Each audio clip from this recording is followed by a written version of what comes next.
celebration, celebrate, celebrate.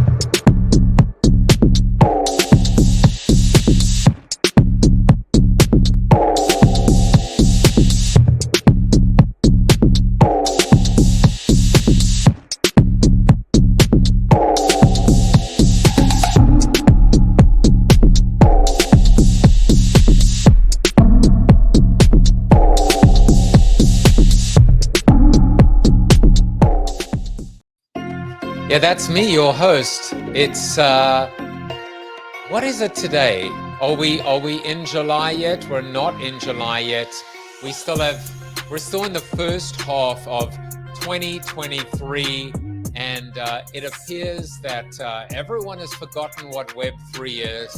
Everyone is just excited about generative AI, which is why I'm so happy to tell you that I am actually a deep fake. I am in fact Whitney Lauritsen right now, and she has metamorphosized, unfortunately, into me. No, I'm just kidding. I want to welcome you to the 5th Alpha Beta Talk, brought to you by, of course, Alpha Collective. Alpha Collective is a Web3 business focused on the business of Web3. Our vision is to usher in the era of community capitalism. Our mission is to help onboard the next billion wallets via the next billion brand dollars. In season 1, we will roll out IRL events. And if you don't know what that stands for, neither do I, just kidding. It stands for in real life events, monthly vertical masterminds, weekday virtual coffees in our collective cafe, and our flagship product, 52 Alpha Talks, delivered by 52 Alpha Talk speakers, 26 male and 26 female, or those who identify as such. But of course, to get the ball rolling, we are so proud to share 13 additional rock stars who will deliver 13 Alpha Beta Talks over the next 15 weeks. They're free as part of a preview period, but from Labor Day, they will be for members only. You can purchase your membership pass via credit card at alphacollective.xyz, or while stocks last, crypto at mint.alphacollective.xyz. And now to our 5th Alpha Talk speaker. Whitney Lauritsen is a podcast host, digital marketing consultant, and certified well-being coach. She has 13 plus years of experience as a social media strategist, content producer, and community manager. I met her many moons ago, many years ago, many lifetimes ago, when we both had creator coins. And whilst the coins may not be around anymore, we still are, and we are both creators. So Whitney, good to see you again. Good to see you too. It's nice to be back. It's nice to be talking about Web3 again.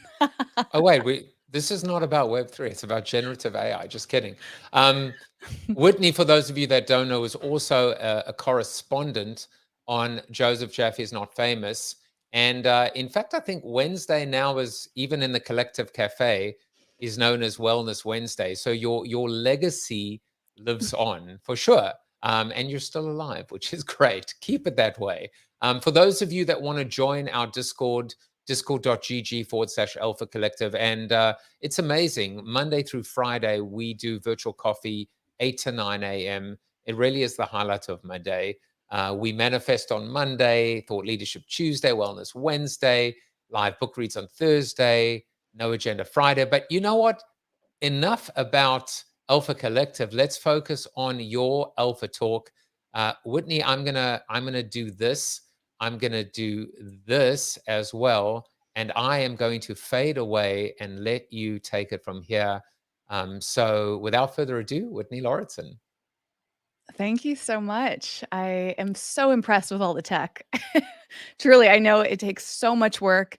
Putting together this presentation took a lot of work, and it still feels like a draft. So this is the first time I've presented on it. And actually, I tried out some new software for the first time that's generative AI based. It's AI presentation software. I came up with everything, but it aided me in the design. And it's my very first time using it. I'm a big fan of AI, although a little bit skeptical. And as Joseph was saying, we met through having creator coins, social tokens on the platform Rally, and that was really my introduction to Web3 and figuring it out. And I still feel like there's a lot to figure out. I paused for most of this year, took a little bit of a step back, and that was due to a variety of challenges I faced in the Web3 space. But I still feel very hopeful. I know Joseph wants some skepticism, different perspectives, and my aim today is to bring that forward. And when I was thinking about what feels important to me, what feels like something we can really work on and each contribute to, educate ourselves on, and diversity, inclusion, equity, justice, those are all things that came up for me. And I'm by no means an expert on this subject matter. I am coming from a big place of privilege myself. Obviously, if you're looking at my appearance, I have a lot of privilege. And yet I have a deep, deep drive to advance social justice. And so I've embarked in the last few years on many ways to educate myself and to continue helping to educate others or inspiring others, at least. So that's what today's presentation is about. And it's called Web3 Beyond Measure, how we can consciously use blockchain for inclusive well-being. And as you can see from my title, well-being is big focus of my work as a well-being coach. I got certified as one last year, but I've been studying health, wellness, well-being for probably 15 plus years. And I see opportunities for us to include that in Web3 alongside inclusion and how the three can kind of feed into each other. So let's chat about that today. I'm going to go through why inclusivity and well-being is important in Web3, how social justice makes a difference, not just, in our bigger sphere in the grand scheme of things, but also in our individual lives, in our business, personally, professionally, many ways. What we can do to make Web3 more inclusive and where to continue learning. Learning is a big key to all of this. So I want to start off by sharing kind of the different keywords, phrases you might hear about Web3 inclusivity and well-being, and look at how they can complement one another. Web3 is often positioned as being transparent, secure, about peer-to-peer relationships and transactions, control, offering control, ownership, and empowerment. Inclusivity is about equal access, safety, respect, diversity, opportunity, and also empowerment. And well being is centered around empathy, building self esteem, creating connection, raising awareness, establishing balance, building resiliency. And I think the three of them can all work together really beautifully, especially if we are really mindful about that. And this combination is important because when individuals are excluded, marginalized, or subjected to discrimination, it can have very detrimental effects on their mental health and our collective mental health, which leads to increased stress, anxiety, depression, other psychological difficulties. And these are things most of us, if not all of us, are familiar with. Many of us talk about feeling stressed, anxious, depressed, and I don't think anyone wants to feel those things. So when we can consider how it impacts us, we can also consider how it impacts others and why we should prioritize inclusivity and well-being for all. And oppression is very traumatic. This is a quote I found from this book called Patriarchy Stress Disorder. It's specifically about women and the barriers that they face, but this can apply to all different types of oppression. And trauma specifically, which is a word that gets thrown around, but I thought that this definition or perspective on trauma was really interesting. Trauma is any experience that made you feel unsafe in your fullest authentic expression and led to developing trauma adaptations to keep you safe. Any event that caused you to dim your light, any situation that made you withdraw from being fully yourself. This circumstance might have come in the form of an insult, a glare, an offhand comment that you're too big for your britches, or unwanted sexual attention. If thinking of it now makes you shrink a little inside, it's probably trauma. There are many different definitions of trauma. Lots of approaches to it. Some people say capital T trauma, lowercase t trauma. But this, I thought, was an inclusive definition that many of us can relate to and start to consider any traumas, big or small, that we might have faced in our lives and observe other people experiencing, plus recognizing that not everybody is going to disclose their trauma. And we can think about how something as simple as an insult, an offhanded comment that we might not take very seriously can feel traumatic to others. So it's really considering the impact of our actions. And as the title uses this phrase beyond measure, that's an incredibly important phrase for me because I believe an individual's worth is beyond measure, and it's time to look past the limits of conventional assessment or understanding of each other. Our best work is fueled by positive emotions like empathy, creativity, and shared purpose. And yet, we often measure our worth exclusively in quantitative terms. So, these metrics that get thrown around a lot, they can be incredibly damaging.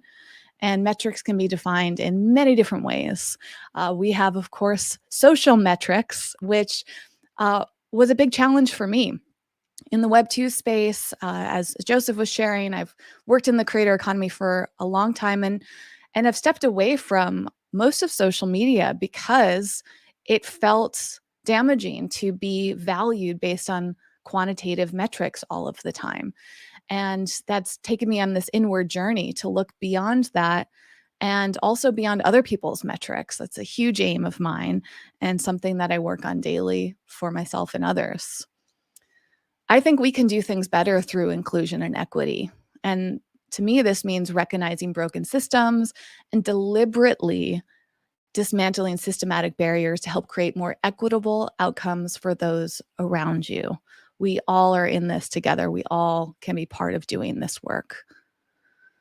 And these type of meaningful relationships that we can create through equity inclusion can help us in some tremendous ways. We can become more efficient and effective. We can have fewer misunderstandings. We can create more creativity and engagement, have a shared purpose in a project, a sense of trust and support for each other. We can have more fun. I don't know why the slide cut off the seventh one, but I had on there, we can be more human. And the source for this, oh, here it is. I had to scroll down. The source is this book called Work Better Together: How to Create Stronger Relationships to Maximize Well-Being and Boost Bottom Lines. So again, this is not just about individual well-being. It's about how it's collectively coming together for all of the different relationships in our lives. And my whole slide. Oh, okay. See, I'm brand new to this platform, still figuring out. Uh, let's talk about some of the opportunities in Web3 and the promises of Web3. It has a lot of potential to create a more inclusive system. It promises to offer fairer compensation and more equitable revenue distribution, to reduce power imbalances between individuals and centralized entities, enable greater participation for marginalized individuals, provide access to financial services for underserved regions, encourage wider participation in investment opportunities, and allow individuals to participate in decision-making processes regardless of their location or socioeconomic status. So those opportunities are there, and I hear those promises often, but it does take work. There are a number of things we can do in Web3, and a few of them here. Oh, maybe I can zoom out to get it all in one slide. Haha, here we go. We can create spaces where people can contribute and express themselves authentically without the fear of judgment or marginalization. We can form supportive networks and communities with rich social interactions and promote learning to enhance group problem-solving skills. We can welcome and respect individuals regardless of their race, ethnicity, gender, sexual orientation, disability, age, socioeconomic status, or other characteristics.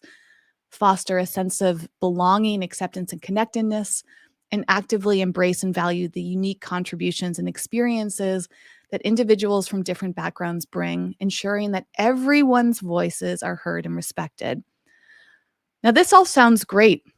We certainly can do this. I think it's important to take it in to examine each of these individual things, but they require intentionality. They require effort and learning. And this wonderful quote, I think, goes back, it's got a very historical context. And I thought it was important here because it's easier said than done. It's not just enough to open the gates of opportunity. Lyndon B. Johnson famously said, "You do not take a person who for years has been hobbled by chains and liberate him, bring him up to the starting line of race, and then say, you are free to compete with all the others, and still justly believe that you have been completely fair." There are systematic forms of oppression that we're up against in so many ways. And so we have to re-examine exactly how we're setting up opportunities and not just assume we're being fair because we're doing some of those things that I've shared so far. It takes that work. So I wanted to share a really helpful framework that I found in this phenomenal book called Inclusion on Purpose, an intersectional approach to creating a culture of belonging at work. I highly recommend reading this, especially because this framework is very detailed, but it's a starting point to just know what the 6 steps are from this author. Number 1 is to be uncomfortable. This resonates for me. I have a podcast all about getting uncomfortable. I like to lean into it, but it's still uncomfortable for me to get uncomfortable.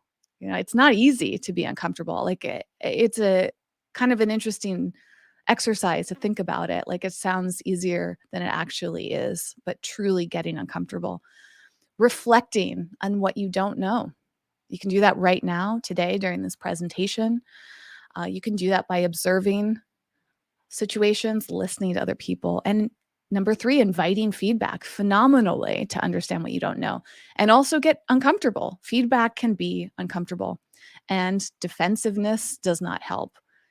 It's something I think we really need to practice, not getting defensive. It's hard to resist that. Many of us have been trained, or it's kind of like a core human trait to get defensive. We feel like it's threatening maybe to our survival. But if we can work on not being defensive and acknowledge that it doesn't help these situations, we can grow more and grow from our mistakes. So when we make a mistake, own up to it. There's some great examples in this book about how people have worked through each of these steps. And lastly, expect that change takes time. You're not going to find all the answers through this talk today. It is a dedicated practice. It's an ongoing, daily, ideally, practice of making this change. And that's often because it's uncomfortable to be confronted with an aspect of ourselves that we don't like, but we can't change what we refuse to see. So we have to really open our eyes to things and pay closer attention, examining the details, learning from others, following that framework, things like the mistakes that we're making, owning up to them without being defensive, really listening and learning from others and leaning into that discomfort. And this wonderful book, another great resource, Celeste Headley, who I've had the pleasure of interviewing on my podcast, said that being an anti-racist is not a status you achieve, but a skill you must constantly practice. The only way to undo racism is to consistently identify and describe it and then dismantle it. And I think this applies to all forms of discrimination. This is not just racism. Racism is a really important, widespread form of oppression that impacts many elements of the injustices that people face. So it's a great starting point to read any book on racism. But I think that this applies to all these different forms of oppression, gender discrimination, when people are not letting somebody be part of a system because of their religious beliefs, of their sexuality, of their identity in any form. We have to identify it. We have to describe it and dismantle it. And that's kind of the starting point from where I'm coming from today. And since that learning is so incredibly important, I want to include 5 books. These are just a few, but these are my top 5 choices right now. Inclusion on Purpose, as I mentioned, an intersectional approach to creating a culture of belonging at work. The Conscious Creative is wonderful. I didn't include any of the quotes from that book in this presentation, but it's all about practical ethics for purposeful work. Many of us are drawn to Web3, even Web2, because we want to do something based on our life's mission, right? So being really mindful, conscious about that. Building Brand Community is how organizations succeed by creating belonging. This is a great book, even if you're not part of an organization. I think we throw around the word community very often without really understanding it and not really grasping the frameworks and the true success of community. So I think that's an important read. Radical Belonging, How to Survive and Thrive in an Unjust World. And you can read this from multiple perspectives if you felt oppressed or if you're trying to learn about marginalized communities and you want to have more belonging. A book like this is phenomenal. And lastly, The Righteous Mind, Why Good People Are Divided by Politics and Religion. It's so much more than politics and religion, but that book was incredibly helpful for me to look at how I'm righteous in my life. I certainly fall into judgments and defensiveness and belief systems. And reading that book really opened my eyes to all sorts of different perspectives and historical contexts. If you ever want other resources, I love to read. I try to read every single day. So I could give you an endless list of books like this. And if you want to continue learning with me and other people, there's two ways I recommend. One, as Joseph mentioned, my podcast, This Might Get Uncomfortable. My aim is to lean into some discomfort in every episode, to vocalize it, my experiences, bring on guests who can speak about life from many different angles. A huge priority in diversity and inclusion and equity in the type of people that are there and the subject matters that we discuss. And also, the community that I run is called Beyond Measure, just like the title. And as I said, treating people in a way that isn't based on any sort of metric. It's hard to do, but I practice it every single day in that private community. It's free to join. There are incredible people in there, and I treat it as that circular place. I'm not there to be a leader. I'm there to facilitate conversations, and we have all sorts of amazing events together, and I do live episodes of the podcast. There's so much going on in there. So Beyond Measure and This Might Get Uncomfortable are deeply linked, and I would love to have you part of either if you feel called to that. So that's all I have in terms of the presentation, but I would love to get in a conversation with you, Joseph, and anyone else who's listening live who has Well, questions or anything. first of all, I mean, I'm overwhelmed. We have to transition, by the way, into the fireside chat. So in order to make it nice and warm, you should feel warmer already. I have to tell you, I'm just overwhelmed with a sense of pride. Proud of you, just because I think we should be proud of each other, and proud of Alpha Collective and the journey, the battle, the uphill slog. Because when I look at you and when I watch this, I feel like it's all worth it. I feel like these are the right voices and the right conversations at the right time. And that was I just wanted to share that with you. It was just so deeply resonating, emotional, and just poignant. And just a few comments. Farah is here, and she said GM, and Bez is here, and he said this is such a great conversation, inclusive and well-being. If you are watching and you do want to ask any questions, please go ahead and ask them.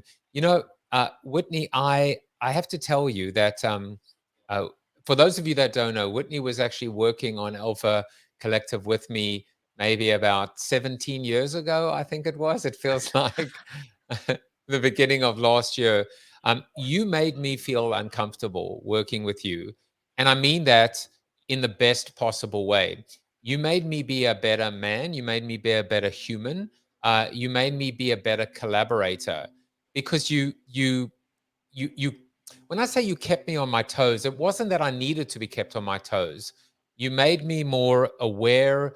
You made me much more self-aware.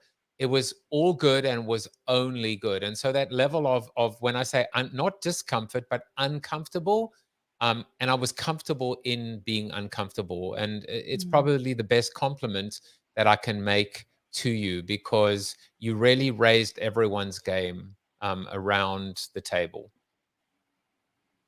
Thank you for stepping into that and acknowledging that. It's interesting. I recognize I have a tendency to make the other people uncomfortable inadvertently. I think I have it's a combination of that deep sense of justice and fairness, but also curiosity. And it's interesting. I've noticed exploring things can be uncomfortable for others who are not used to exploring those things. And I think our society is set up to try to keep the status quo. And I think that's a core element of Web3 is dismantling the status quo, examining it. And yet I feel like we have a long way to go because there's still a lot of yes people. There's still a lot brought in from the old ways of doing things, from going back to Web 1, Web 3 has a long way to go in terms of transformation. And if we don't have those uncomfortable conversations and ask hard questions, we don't have an opportunity to change. So the fact that you are willing to lean into that is speaks a lot to you. And I think that's part of the reason you've been successful and to keep going, because some people will face a barrier of discomfort and they'll stop. They'll turn around and go the other direction. But continuing to proceed through the challenges personally, professionally, and externally says a lot about your resiliency. Well, I'm wondering, now that you see me a year later, a few more gray hairs than maybe when you met me, am I delusional? Am I a fool? Am I an idiot for pursuing and continuing to say I will not stop until I drop? Alpha Collective needs it. We need these voices. We need these people. We need to do this. We have to take. We have to be in control of our own destiny. So should I have just thrown in the towel and given it up, or am I just this crazy madman, eccentric, individual that's refusing to kind of call time of death? Just lay it on. Tell me. I mean, I wouldn't be here if I believed any of that, Joseph. I think when I saw your invitation, which I think goes back to one of the things in the presentation, inviting people to speak, to give them a chance for their voice to be heard, you're doing that.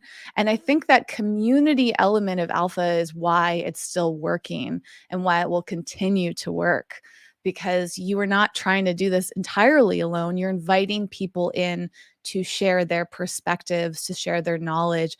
And that in itself is that learning. It's the process of growth. So I think you are doing an impressive job. And like I said, I've stepped away from, or paused, I guess, most of my work in Web3 just to examine it more. And this is really the first time I've stepped back into it. And it was because of the feeling I got from your messaging. It feels intentional. Yeah, I mean, it's you know that like 26 males, or those who identify as such, 26 females. I also like I all the book recommendations. I'm thinking I've got to bring them in. I've got to bring them in. I've got to bring them in. I had Robin DiAngelo on my show, and fun fact is that about 2 months later, my cell phone starts ringing, and everyone's like texting me and saying, "You're on Fox News." And I'm like, "Yeah, I don't think I am." And they go, "No, you're on Fox News." And I go, "No, I can pretty much tell you I'm in my pajamas and I'm not on Fox News right now." And I switch it on, and there they are dissecting the Robin DiAngelo conversation on my show. I'm like, I didn't give them permission to take this, but it was Wow. it was the most surreal, bizarre moment. But we have to have these conversations right now. We have to be comfortable in our discomfort in this particular case. And so here you are stepping back into Web3, or even into the conversation. How far have we come, or have we not come far at all? Are we still being dominated by no, no disrespect, but the 22-year-old white bros? Is that still defining Web3 and tech and digital? Have we made strides, in your opinion? I'm not sure about it. I think you mentioned something really resonant, which was there's been a massive focus on AI, and it's so distracting, right? And it's actually very interesting in a way. I've been slowly paying attention to crypto, looking at my various coins, tokens I have, and that's pretty much all I've been observing, again, aside from you and a few other newsletters that I see. But it's felt overshadowed by this AI conversation, which is interesting because I don't know if AI is technically part of Web3 or just kind of that in between, like the transition phase that we're in. But it's fascinating how y we're seeming to move into almost more disconnection and more automation, and that's where some of my concern is that, like, using technology is wonderful in terms of saving us time and effort and helping us think differently. In fact, not only did I use AI for the visuals of this presentation, but I was using ChatGPT to help me do some of my research, one of which I meant to do, Joseph, but didn't get around to. It's kind of looking at the current state of Web3. To answer your question, I didn't get to that yet because other things felt more important to focus on.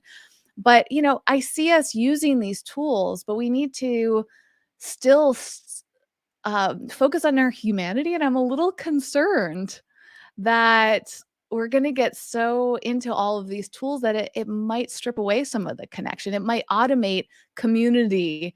And we think that we're doing things because we put in the word community, but are we actually connecting with one another?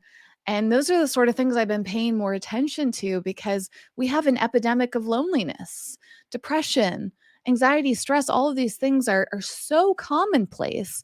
And if we continue to if we rely too much on technology and we don't intentionally keep that human element in there, I think we're in danger. And I feel like we're going more towards the tech side of things. And right now, I wish that there was a lot more emphasis on the humanity within one another. So that's what I've been observing, but it's a little hard to quantify, to be honest. It's just a feeling that I have. I have so many thoughts that are racing through my mind at the moment. First of all, let me see if I can remember any of them. Well, I remember this one, which is, first of all, when you talk about the distraction of I really love that idea. And I was talking actually to someone who's working with me now on Alpha Collective, Rini Huey Lipton, who actually delivered the first Alpha talk. And I said to her, Rini, what if everyone is like lemmings, or I call it 6-year-olds playing soccer? Everyone is chasing generative AI. And I said to her, what if they're wrong? What if they're wrong? What Mhm. if the government comes out? What if there is a cease and desist? What if there is privacy, GDPR, CCPA, and they can't use it anymore? Um, and I said, and what if they're right? And if they're right, well, everyone's doing it. So no one stands out. So no one stands Yes. out if they're Yeah. right. So now everything you're doing, you're just like everyone else. We've just, congratulations, we have now automated the vanillaization of humanity. There's your soundbite, right? We've automated the vanillaization of humanity. Nobody And that wins. there's a Nobody keyword in wins. that word vanilla too. It's because we have to examine how is AI being taught? Who's teaching it? That's been a huge concern of where is the source of all of this data? How is it collecting it? Who's controlling it? Like, I think we have to be incredibly intentional about it. And that's where the humanity is so important. Equality sounds great, right? Equal access to all of these tools sounds great. Leveling the playing field sounds great. But to your point, if it's all making us uh, centered in this kind of vanilla white world that's based on data that's incredibly biased, that is a slippery slope there, Mm. and that is not inclusive. And so it it's something I think we're still figuring out. And it's interesting though, the reason it came up after your question is it feels a lot like the buzz we had with the social tokens. It was like all these creators thinking like, oh, we can build these communities and reward people. We can all make money together. It sounds so wonderful, but we really didn't know what we were getting ourselves into. There was issues with leadership, specifically with what you and I were involved with, Joseph. And it gets very exciting, but then is it distracting us from something that's more important that we should be putting our effort in? I feel similarly about platforms like Clubhouse and Twitter Spaces. Is that what it's called? What was the Twitter? Unfortunately, yeah, Yeah, unfortunately. you know, those were all. I was so into that stuff. It was so exciting, but yet when I would show up in those spaces, the leadership, I think, was what was lacking. And that's part of, I think, the issue here is a lot of people jumping on board with something, but are they grounded in intentionality? And in my experience, the last few years of all this exciting tech hasn't felt super intentional. It's felt more distracting and trendy and maybe pulling our focus away from bigger things. Like, this Mm, is exactly why I stepped away from social media. I made the decision at the end of 2022 to go off almost every single platform. The main one I spend any time on these days is LinkedIn, mainly to stay connected with people like you, Joseph. But I left Instagram and TikTok and Facebook and all these other platforms behind. Um, I still have my accounts and I check them every once in a while, but I check them intentionally. And by leaving that stuff behind to take it out of my work and the focus of my work, that's where I've been able to put my attention on things like today's presentation. I've been able to read and immerse myself in education and learning and truly conscious connection with other people and better understand what it means to have community and be centered in my purpose. And that came out of an inspiration I had from the book Stolen Focus, which I almost put on my list of resources today, but it's worth a read.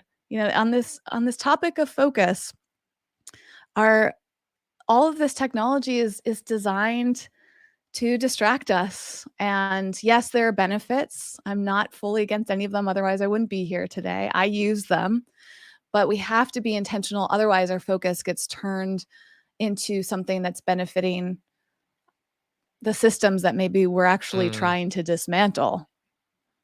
So I've it's like, decided. how do we I've dismantle decided. something if we're part of it? Oh my goodness! I've decided to replace intentionality with intention now Web3. So it's Ooh, cool. intentionality for Web3. Do not try and say this Web3 times fast. Um, you know, this amazing conversation. I was thinking. Well, first of all, actually, forget about what I was thinking. Bez had a question for you. It's just Mhm. it's just a light question. It's an easy question.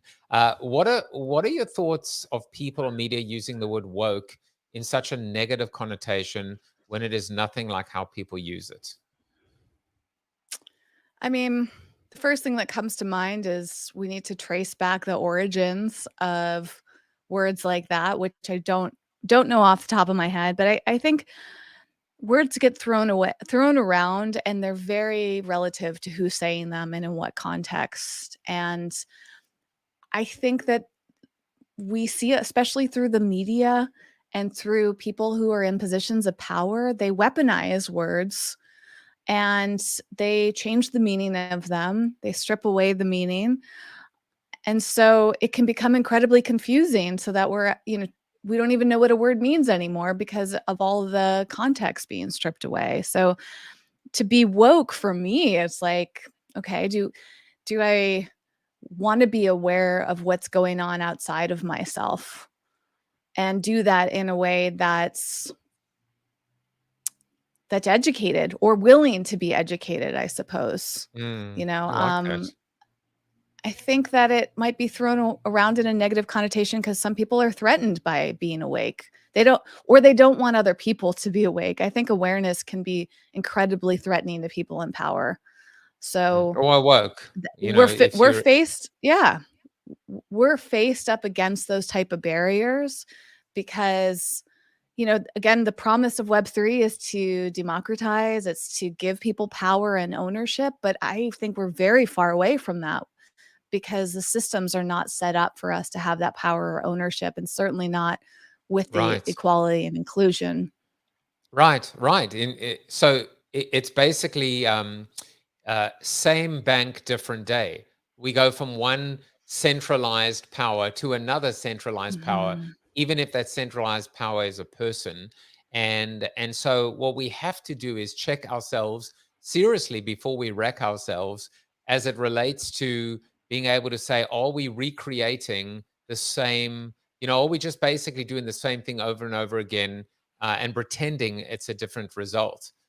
So Mhm. I want to ask you actually another question, which is let's talk about people representing themselves as they are. When you and I started, everyone was representing themselves on Twitter, in particular, with an avatar, with an NFT, and it seems like there was the whole concept of being undoxed versus doxed. This Yeah. idea of you are hiding behind a picture, a JPEG, an NFT. Your worse, your identity wasn't known. I see a complete swing now to people showing their human selves again. You should know if I'm old, Mm. if I'm young, if I'm black, if I'm white. You should, if I'm a male or female, or at least someone who I can tell you if I'm neither based on my choice of pronouns. I almost feel like in order to grow and save Web3, we have to not just be doxed, but we actually have to be human beings again. And that means we cannot hide behind a PFP, Mm. an image, a community. We just have to represent ourselves. That's what I feel. How do you feel about that? Because you can just see the swing. You can just see in a Mhm. clubhouse room now that everyone now is representative of themselves. It is the 1 out of 20 that is representing themselves now as an animal, as a penguin, as a clown, etc. And I love the fact that we've come full circle. Mm. Well, I do think it depends on the context though, because not everybody feels safe being exposing their true identity. I think it's a privilege to feel safe showing up as you are because of this systemic oppression.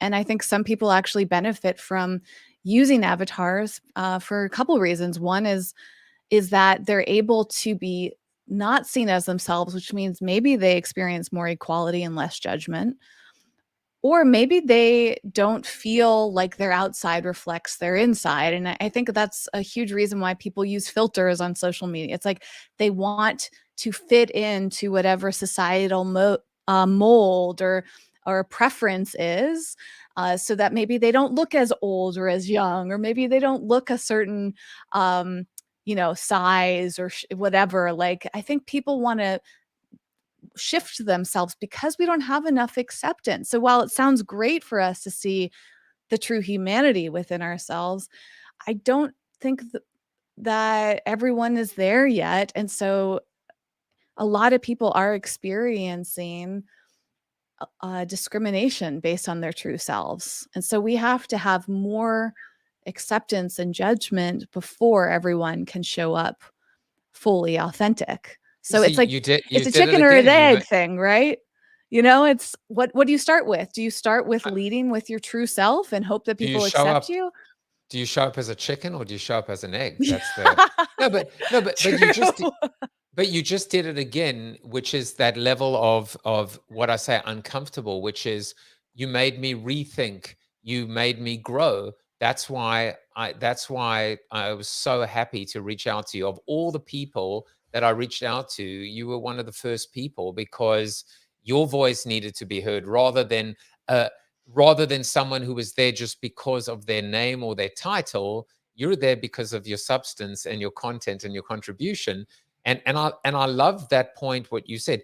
At its core, whether it was digital, social, whether it's now Web3, it was meant to level the playing fields. And I think that's the message, the takeaway for people that are watching, which is level the playing fields. Allow David to take on Goliath. Allow the challengers to get their fair chance and their fair shot without the baggage, without the legacy, without all the things that have held everyone back. That's when Web3 Mm. wins, when we all feel like we're in the game and we have an equal chance of being successful. Um, and And when we can come together, obviously our strengths can be so much stronger, and recognizing that we need all sorts of different strengths and that we're missing out on strengths when we don't include a diverse group of people. There's all of these outdated perspectives, and this comes up in the books that I'm learning all this stuff constantly. This is all relatively new to me, and I'm often shocked when I read some of the history, when I read some of the current statistics out there and the mindsets that are still within our culture. And they are setting that kind of glass window or a barrier, a wall, and keeping people out. But yet, if we let them in, that's where we can learn from them and also find out what they can offer us. And I think by creating all of these gates and this exclusivity and focus on status and hierarchy, we're missing out on so much power from all the other people whose voices we haven't heard yet. So we have to be intentional about bringing them in and learning from them, and maybe even stepping back. I recognize my privilege in being white, and I'm trying to be mindful of, like, is it my time to step forward and say something, or is it to give a voice to somebody else and to learn from them? And that takes a lot of intention too. and I think the answer is yes. Both. We need your voice and we need other voices. And as long as, I mean, how can a conversation ever take place without your voice, Whitney? I hope people have enjoyed this Alpha Talk. I want to share just a few little tidbits and information with you. First of all, if you want to follow, and why would you not? I mean, come on. LinkedIn, that's where I'm hanging out too. I don't seem to, it seems to be the real, where the grown-ups are hanging out these days, and that's not about age. So come hang out with us and with Whitney, with myself on LinkedIn. More importantly, if you want to subscribe to her podcast, look, it might get a little uncomfortable. You're just going to have to deal with it and join the Beyond Measure community. And we took away the HTTPS, right, Whitney? Because why do we need Yeah. that anymore? I also just want to share a couple things. I'm really proud that we have and we have some amazing, incredible members coming into Alpha Collective all the time. Jean is founding member, chief, and former CCO of, maybe you've heard of them, Walmart, and VP of Creative at Disney. It's just, I'm just so excited that she's a part of it. Kat McCall Gordon, founder and CEO of the 3% movement. We are bringing in, oh, wait a second. I forgot that I had two more people that I wanted to mention. Let me bring them onto the screen as well. Joanna Pena Bickley. I mean, she's just been doing so many things. I think I first met her at IBM. She's gone on to work at Amazon and Uber, and now Chief Design Officer, Design Core at Designed by Us. And then I think there's one more person. Yes, one more person, Brian Collins, co-founder of Collins. What I wanted to do as well, is say, talk about, you ended up being, AI loves you. And you know what? AI loves Dr. Francine Hardaway as well, because I wanted her as Yoda, because she is Yoda. She is our mentor. This is a much better representation of her. She went and tweeted, she was like, really, is that the best picture of me that you can come up with? But she is our next Alpha Talk speaker, July 12th at 3 p.m. Eastern Standard Time. If you want to get that URL. You can just hang out in our Discord. And, Francine, I love you so much. And I guess that's everything. Oh, one more thing, which is if you look above me, that is the POAP that everyone that watches live and within 24 hours will get. It is a exclusive, unique, one of a kind. There will only be a certain number minted, and who knows what you might be able to achieve if you collect the official, exclusive, one of a kind Whitney Lauritsen POAP in terms of this day, this moment, right now. Oh, that's the QR code you can use to be able to register for the next Alpha Talk. Whitney, these are meant to be 30 minutes, but you know what? They're just too good. I got to ask you one more question just before you go, and then we will fade out. Um, we spoke about the importance of certain words. One word is community. How do you Mhm. define community? What's your definition of Mm. community? Ooh, I wish I had a one-liner, but I think that that's part of the problem is that we throw around all these one-liners, but what do they actually mean? So community is about having a group of people that you can learn from and feel supported by. And it's a much more complex than a buzzword. This is a reason that I created a free community too. You know, when I established Beyond Measure, I thought, oh, I'm going to be able to monetize this. And I realized something incredibly important about a year or so in. It's been running for 3 years now. It started in June 2020. And I realized I didn't want to monetize it because that excludes people. It's a barrier to entry for people who are not in a financial place to pay for something. And that I realized through that community is that inclusive open door. The only barrier that I create to entry to my community is respect. And so you have to be a respectful, kind, non-judgmental person or willing to become one to join so that you can add to the collective support. So I guess Mm. collective support might be my way to describe community if I had to put it in a one-liner. I love it, and respect probably excludes too many people, but we're going to change it one alpha talk at a time. I will say just before we go, and we will leave you with Dr. Francine Hardaway playing the role of Yoda. Um, One of the things that I did since we last spoke and since you were last involved with Alpha Collective was I created a free mint, and the objective of the free mint was to ensure that every single person that ordinarily might not have been able to afford one ETH or $2,500, which is the price, would be able to come in and have access to the community. And so it's an entry level mint, which will work in tandem with the full membership mint. And there are different, gates that open and close, but for the most part, it was important for me to create an exclusive but not excluding Mm. collective or community. And I think in many ways, shapes, and forms, you've been there in the background, whispering into my ear, as opposed to the pets.com sock puppet, and making sure that I stay on the right path. So, Whitney, thank you for sharing your valuable time with us today. Thanks for having me. I appreciate you holding space for people like myself and other people who are not like me to come and connect with you and the community that you have here.